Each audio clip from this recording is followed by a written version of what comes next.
What's going on, YouTube? Thanks for tuning into the channel. It's your boy Devin Coates. This is day 3 of the 48 days with the 48 laws. You can pick up your copy using the link below. It is an affiliate link. If you're getting any value from the videos I'm putting up, please click the link. I'll be doing this for the duration of the book. It'll be out forever. Use the link. You can purchase the book. It's about 13 bucks. So this chapter, law number 3, conceal your intentions. Keep people off balance and in the dark by never revealing the purpose behind your actions. If they have no clue what you're up to, they cannot prepare a defense. Guide them far enough down the wrong path, envelop them in enough smoke, and by the time they realize your intentions, it will be too late.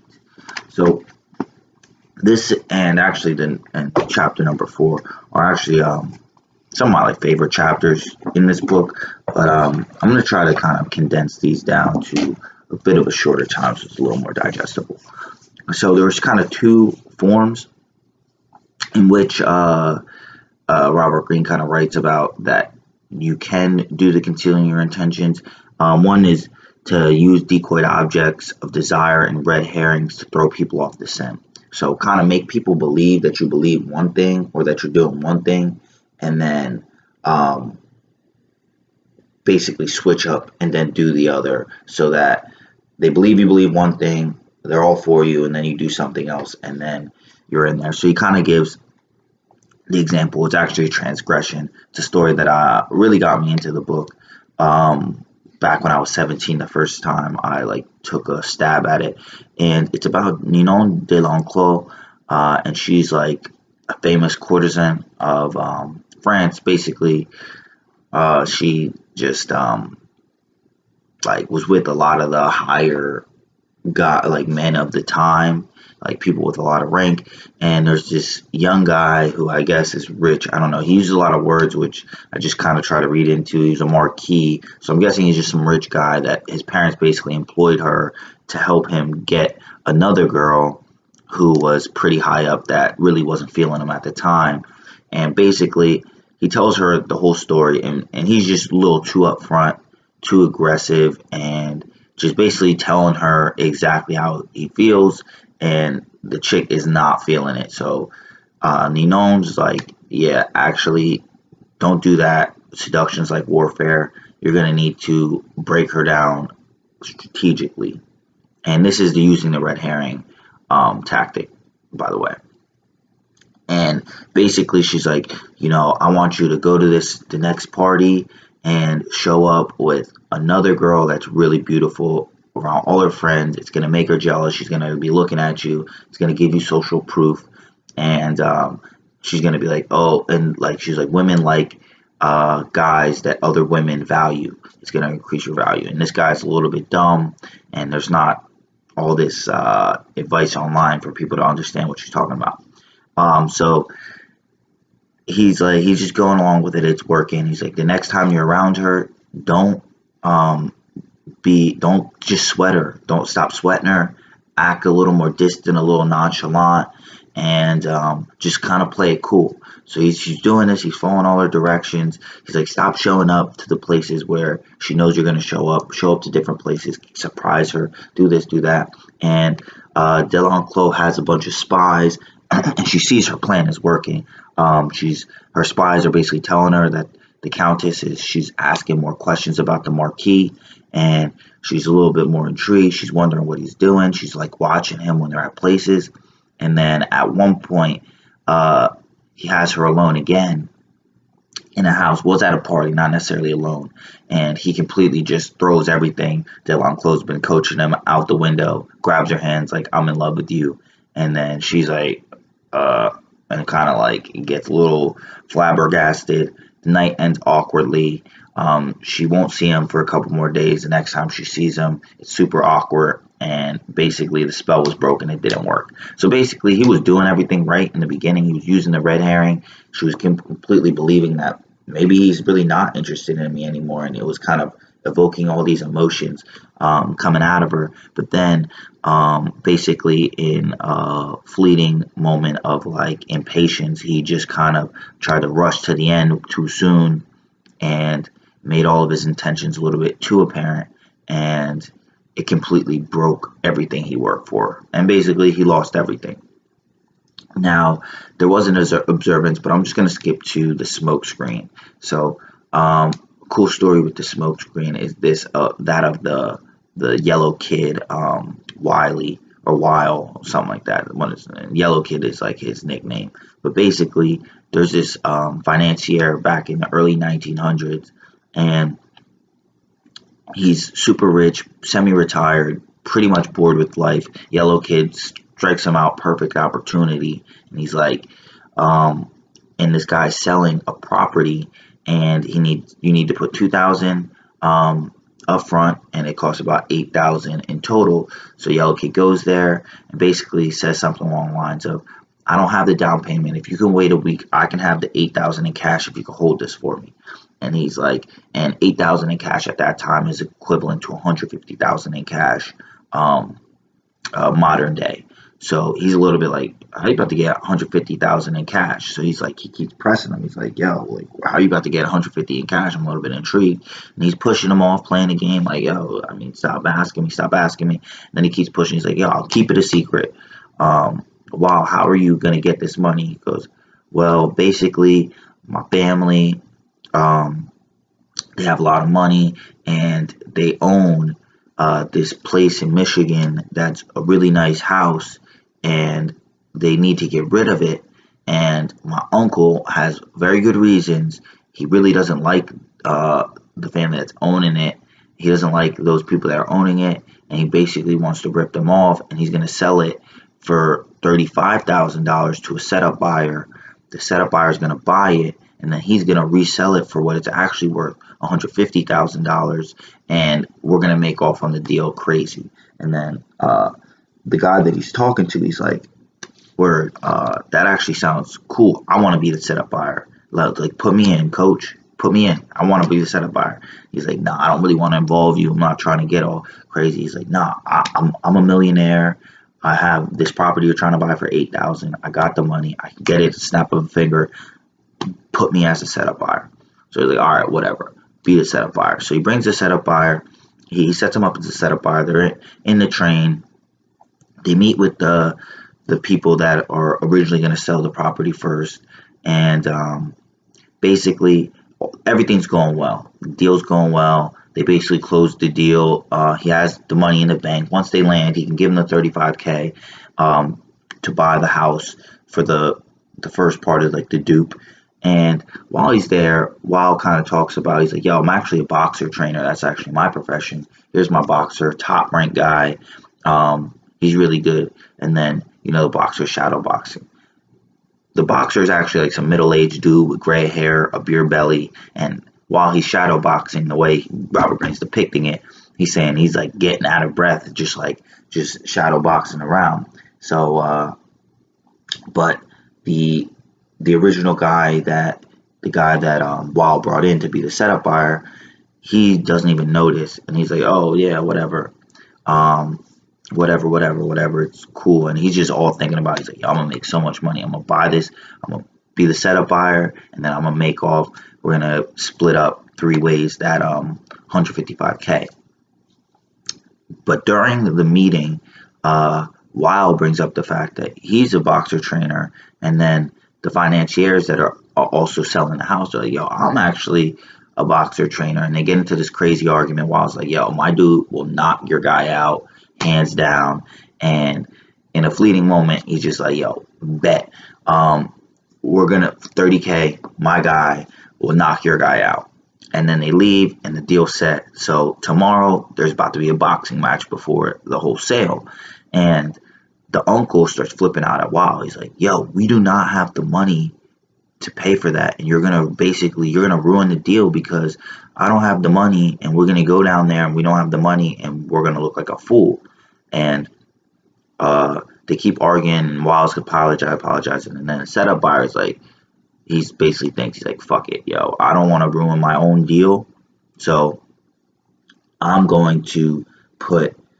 put $15,000. You put the other $15,000. We'll have the fight. It's like, even if they lose the fight, I'm gonna make so much money off of the 155K deal.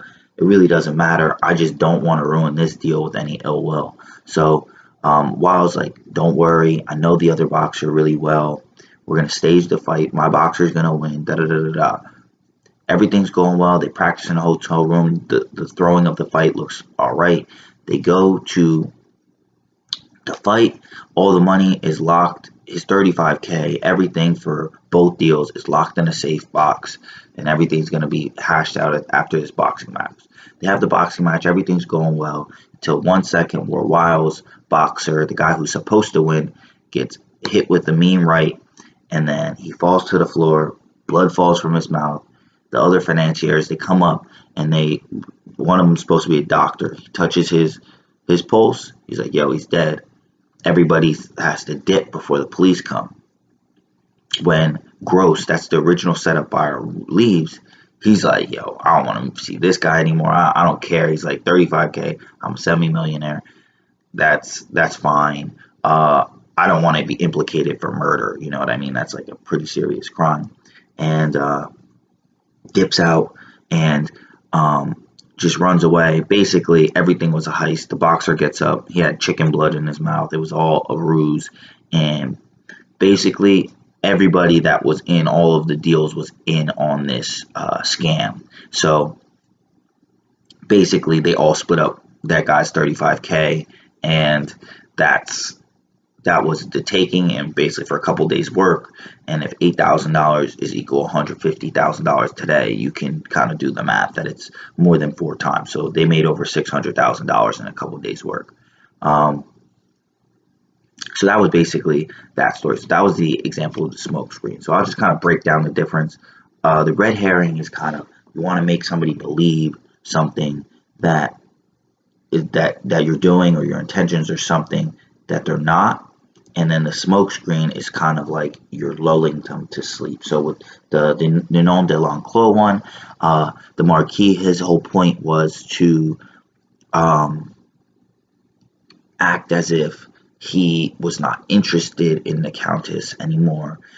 And he might be interested in other women, or he might just have lost all interest altogether, which will spark mental stimulation in the Countess, and then she would want to pursue him more, and then he would kind of blindside her with his true intentions when it's too late and she's fallen under his spell romantically. And then in the term with the smoke screen with the wild kid, yellow kid, basically he put Gross, the original setup buyer that was selling that original house, he lulls him to sleep with the idea that he can get a quick deal on this house, and he's not really paying attention to everything that's happening with the boxer, and how the boxer really didn't look like a boxer, and how all these things are kind of matriculating, and it's weird. All he was thinking about is like, yo, that 150K deal, I'm gonna make out. And like, I miss the art of selling deals. I'm semi-retired. I'm like out of the whole mix. I'm back in the mix. I'm chopping it up with these important people selling the house, and he doesn't really pay attention to things happening in the background, where as if Yellow Kid came out first and was like, throw money down on this bet for the boxer. He probably wouldn't have got it, because one, his boxer didn't look like a real boxer, and then two, it would have just kind of came out of nowhere. But he lulled him to sleep with the comfortability of another house deal, and this guy was in the business of selling houses. So the keys to power are really pretty much, I've already kind of explained them. Basically, his whole thing is that most people are open book. They just want to tell their intentions. A lot of people believe that, being honest is noble, and people will respect you for it. But he says something along the lines of, honesty is like a blunt object that bloodies more than it cuts. So it's really not precise, and it's not as effective. And you might offend people that, honestly, if you just kept your mouth shut, or kind of acted as if you believe something else, you wouldn't offend them. And being too honest is really not as good, and it's kind of naive to believe that people really care what you think that much, that they want to hear all about your honesty, even when it's something that's not something that they would want to believe themselves. I really like this chapter because I feel like it's very true. I mean, one thing is like, and there is a quote by Ninon de l'Enclos at the end, and it says something along the lines of like, uh, would a general, like, think about war, like, would a general fucking tell everybody about his plans before he laid siege to another country? Like, no, that makes no sense. In strategy, you would never tell somebody your plans and what you plan to do, because then they would thwart your plans. And when you're trying to achieve something, people don't want to be convinced or like lied to. So if you're just too honest, um, it's like they're gonna kind of take you as suspicious, because what are you going to be honest that like you want to take somebody else's spot, or like that everything you're doing is to get them? Like, that's not a feeling that somebody wants to feel. So he kind of talks about just how being an open book, it's kind of like a naive belief if you think that all of that is really gonna help you out in the long run. I mean, you should kind of play the game, uh, conceal your intentions, and then when it's too late, you can let people know what you're doing. And I mean, this book, I just want to be clear too, is not really about being right and wrong. It's just like, if you want to reach levels of power, or people are trying to reach levels of power around or over you, these are techniques that are effective to use. So that's just something I want to be clear about too.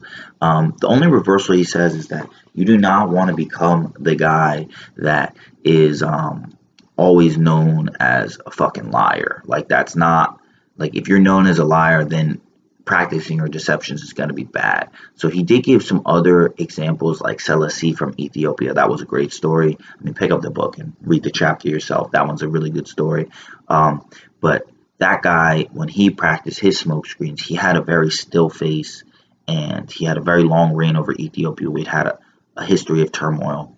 But he talks about having that poker face, and you don't want to be this elaborate actor. You just want to be really hard to read. Like, people really don't know where you're coming from, what to expect about you. It's not about being this like big charlatan that you say all these crazy things and then people believe you, because those kind of people, they run out of power. Like, it might work for a little bit, but after a while people catch on to you because you're too flamboyant, and you're too like colorful in your deceit. You want to be the guy that's like really hush hush, people don't know where you're coming from, and then boom, you hit them with something. It's like, whoa. And then after that, you're real hush hush, people don't really know where you're coming from, then boom, you hit them with your intentions. You want to kind of keep it very low key, and then you only really move when you need to move.